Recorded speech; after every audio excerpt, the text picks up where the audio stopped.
Riyad As-Salihin, The Gardens of the Righteous, by Imam Nawawi, produced by Respect Graduate School. Chapter 55, Quranic Verses, The Recommendation to Withdraw. When things are corrupt, so flee to, refuge in, Allah. I am surely from him to you a plain warner. Ad-Dariyat 5150, hadith number 310, narrated in Sahih Muslim, Zuhd 11. Sa'd ibn Abi Waqqas, may Allah be pleased with him, said, I heard the Messenger of Allah, peace and blessings be upon him, say, Allah loves a fearful, self-sufficient, inconspicuous servant. Hadith number 311, narrated in Sahih al-Bukhari, Iman 12.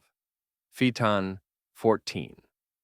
Abu Sa'id al-Khudri, may Allah be pleased with him, reported that the Messenger of Allah, peace and blessings be upon him, said, the time will soon come when the best property of a Muslim will be some sheep which he takes to the peaks of the mountains and to places where the rain falls, in order to flee out of the fear that his religion will be tempted.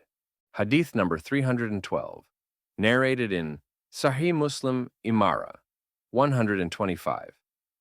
Abu Huraira, may Allah be pleased with him, reported that the Messenger of Allah, peace and blessings be upon him, said, one of the best of livelihoods that people can have is that of a man who holds the reins of his horse in the way of Allah, hastening on its back, and whenever he hears the sound of war or alarm, he flies to it looking for either the killing or the death that he will find there, or that of a man among some sheep at the top of one of these mountains, or in the bottom of one of these valleys, who establishes the prayer and pays the zakah and worships Allah until certainty, death, comes to him. He does not involve himself with people except in a good way,